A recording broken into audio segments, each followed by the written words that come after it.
नमस्कार, आप देख रहे हैं न्यूज़ फॉर इंडिया। आज हम बात करेंगे बिहार के उप मुख्यमंत्री और नए गृह मंत्री सम्राट चौधरी के हालिया एक्शन के बारे में, जो राजनीतिक में तहलका मचा रहा है। सम्राट चौधरी को बिहार का गृह मंत्री बनाया गया है। इस नई जिम्मेदारी के बाद उन्हें पुलिस और कानून व्यवस्था के मामले में सख्त रुख अपनाने की घोषणा की है। राजनीतिक दृष्टि से यह कदम बीजेपी के लिए मायने रखता है, क्योंकि यह उन्हें भविष्य के लिए मजबूत चेहरा बनता दिख रहा है। पिछले 20 वर्षों में गृह विभाग अधिकांश मुख्यमंत्री नीतीश कुमार के पास रहा है, लेकिन हाल ही में कैबिनेट में हुई फेरबदल में यह विभाग सम्राट चौधरी को सौंपा गया है। राजनीतिक विश्लेषकों के मुताबिक यह जिम्मेदारी सिर्फ अधिकार का नहीं है, यह भविष्य की राजनीति का हिस्सा भी है। गृह मंत्री बनते ही सम्राट चौधरी के कहने के बाद पुलिस ने सख्त एक्शन लेना शुरू कर दिया है। बेगूसराय में एक कुख्यात अपराधी शिवदत्त राय के साथ एनकाउंटर हुआ और हथियार बरामद किए गए। कुछ विश्लेषकों का कहना है कि यूपी मॉडल जैसा कानून व्यवस्था में सख्ती लाने की रणनीति हो सकती है।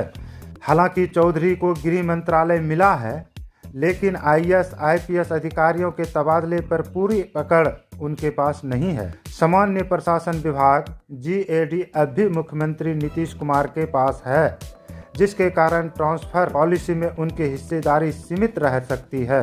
स्पष्ट रूप से पुलिस नियंत्रण तो उनका होगा, लेकिन प्रशासनिक नियंत्रण में अभी कुछ अगर बने हुए हैं।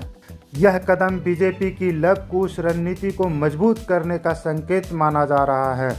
सम्राट चौधरी को बढ़ाकर पार्टी का बड़ा चेहरा तैयार किया जा रहा है। प्रियंका शाह जैसे नेताओं ने चुनाव प्रचार के दौरान पहले ही कहा था कि चौधरी को बड़ा आदमी बनाया जाएगा। अब सवाल यह है, क्या चौधरी इस शक्ति को सुशासन बाबू के रूप में कानून व्यवस्था को सुधारने में इस्तेमाल करेंगे, या सिर्फ एक राजनीतिक खेल है? गृह मंत्री के रूप में जिम्मेदारी मिलने के बाद उनका कद तो बढ़ गया है, लेकिन अपेक्षाओं के भी नए स्तर सामने आए हैं। विपक्ष और जनता देख रहे हैं कि क्या वो अपराधी कार्रवाई में केवल दिखावा करेंगे या अस्थायी सुधार लाएंगे। अगर पुलिस एक्शन है, यह जरूरी है कि प्रशासनिक हस्तक्षेप और ट्रांसफर पावर सीमाएं उनकी भूमिका को कमजोर न कर दे। सम्राट चौधरी का गृह मंत्री बनना सिर्फ एक राजनीतिक एडवांसमेंट नहीं है, यह एक रणनीतिक प्ले है। उन्होंने कानून व्यवस्था में तेजी दिखाकर अपनी क्षमता का प्रदर्शन शुरू कर दिया है, लेकिन असली परीक्षा यह होगी कि वे प्रशासन गहरे हिस्से, अफसरशाही और ट्रांसफर पॉलिसी को किस हद तक प्रभावित कर सकते हैं। आने वाले समय में यह देखना दिलचस्प होगा कि उनका यह एक्शन सिर्फ शुरुआती दिखावा है या अस्थायी बदलाव की शुरुआत।